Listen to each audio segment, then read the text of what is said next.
जिंदगी का पहला और आखिरी सच। भारतीय संस्कृति यानी हिंदू धर्म दुनिया का सबसे प्राचीन धर्म है। हिंदू धर्म की नींव संस्कृति, संस्कारों व पूर्ण वैज्ञानिकता पर आधारित है। प्राचीन ऋषि मुनियों ने जीवन को मर्यादित तथा पवित्र बनाने के लिए 16 संस्कारों का निर्माण किया था, जो कि मनुष्य के पूरे जीवन काल में पूरे होते हैं। आज हम आपको इन्हीं संस्कारों की जानकारी दे रहे हैं। गर्भाधान हिंदू धर्म का पहला संस्कार है। यहीं से शिशु का निर्माण होता है। गृहस्थ आश्रम में प्रवेश करने के पश्चात दंपति युगल को संतान उत्पन्न करने की मान्यता दी जाती है। इसलिए शास्त्र में कहा गया है कि उत्तम संतान प्राप्त करने के लिए सबसे पहले गर्भाधान संस्कार होना जरूरी है। गर्भाधान जीव का पहला संस्कार है, क्योंकि उस समय ही जीव सर्वप्रथम माता के गर्भ में प्रविष्ट होता है। श्रेष्ठ संतान की प्राप्ति के लिए माता पिता को शारीरिक और मानसिक रूप से अपने आप को तैयार करना होता है, क्योंकि आने वाली संतान उनकी ही आत्मा का प्रतिरूप है। इसीलिए पुत्र को आत्मज व पुत्री को आत्मजा कहा गया है। दूसरे संस्कार को पुंसवन संस्कार कहते हैं। यह संस्कार गर्भाधान संस्कार के 3 माह बाद ही किया जाता है। इसकी वजह है कि गर्भ में 3 महीने रहने के बाद गर्भ के अंदर शिशु के मस्तिष्क का विकास होने लगता है। पुंसवन संस्कार के द्वारा ही शिशु जो गर्भ में पल रहा होता है उसके संस्कारों की नींव रखी जाती है, और कहा जाता है कि गर्भ में रहकर शिशु मां द्वारा सीखने लगता है। हिंदू धर्म में तीसरे संस्कार को सीमंतोन्नयन संस्कार कहते हैं। यह संस्कार गर्भ के चौथे, छठे और 8वें माह में होता है। उल्लेखनीय है कि गर्भ में चौथे माह के बाद शिशु के अंग प्रत्यंग, हृदय आदि बनते हैं और उनमें चेतना आने लगती है, जिससे बच्चे में जागृत इच्छाएं माता के हृदय में प्रकट होने लगती है। इस समय गर्भस्थ शिशु शिक्षण योग्य बनने लगता है। उसके मन व बुद्धि में नई चेतना जागृत होने लगती है। ऐसे में जो प्रभावशाली अच्छे संस्कार डाले जाते हैं उनका शिशु के मन पर बहुत गहरा प्रभाव पड़ता है। इसका उदाहरण महाभारत में देखने को मिलता है। जब अर्जुन ने अपनी पत्नी सुभद्रा को चक्रव्यूह भेदन की जो शिक्षा दी थी, वह सब गर्भस्थ शिशु अभिमन्यु ने सीख ली थी। उसी शिक्षा के आधार पर 16 वर्ष की आयु में ही अभिमन्यु ने अकेले ही महारथियों से युद्ध कर चक्रव्यूह भेदन किया था। Hotel Kavya smart residency and marriage house सभी आधुनिक सुख सुविधाओं से पूर्णतः सुसज्जित, फुली एयर कंडीशन। शादी, party, birthday party, ring ceremony, seminar आदि अवसरों के लिए संपर्क करें। Hotel Kavya smart residency and marriage house, station road, Mauranipur. गर्भस्थ बालक के जन्म होने पर चौथा संस्कार, जिसे जातिकर्म संस्कार कहा जाता है, शिशु के जन्म लेते ही उसे कई प्रकार के दोषों से दूर करने के लिए जातिकर्म संस्कार किया जाता है। बच्चे की लंबी उम्र और उसे स्वस्थ रखने के लिए शहद व घी मिलाकर चटाया जाता है। हिंदू धर्म में 5वां संस्कार है नामकरण संस्कार। बच्चे के जन्म के 11वें दिन बच्चे का नाम रखा जाता है।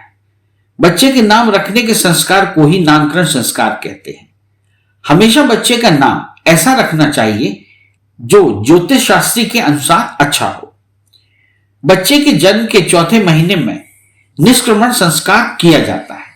इस संस्कार के द्वारा बच्चे के कल्याण, दीर्घायु और स्वस्थ रहने की कामना की जाती है। नवजात शिशु के 6वें या 7वें महीने में दांत निकलने लगते हैं, तो उस समय अन्नप्राशन संस्कार किया जाता है।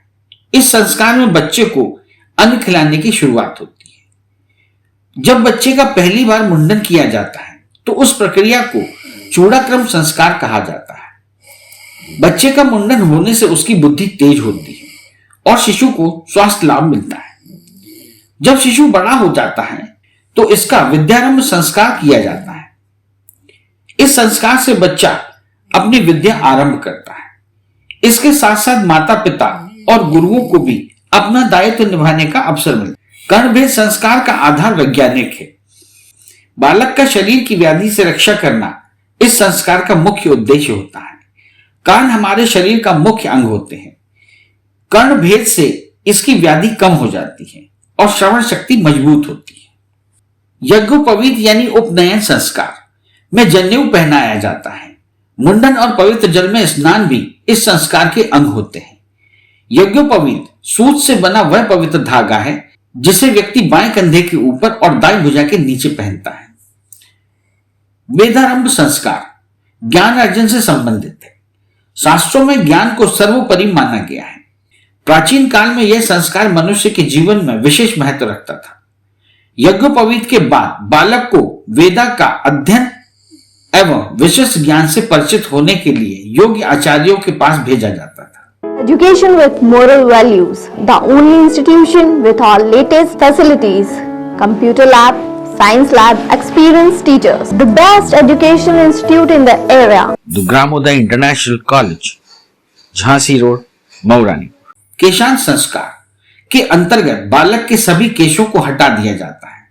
शिक्षा प्राप्त करने से पहले यह संस्कार अवश्य किया जाता है ताकि बालक की बुद्धि शुद्धि हो सके और उसका मस्तिष्क सही क्रम में कार्य कर सके।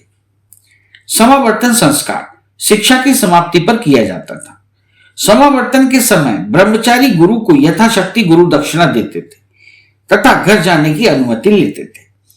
समावर्तन संस्कार केवल उन्हीं का किया जाता था जो अपने संपूर्ण अध्ययन की समाप्ति तथा व्रतों का पालन कर चुके होते थे। आजकल गुरुकुल परंपरा समाप्त हो गई है, इसलिए यह संस्कार अब नहीं किया जाता।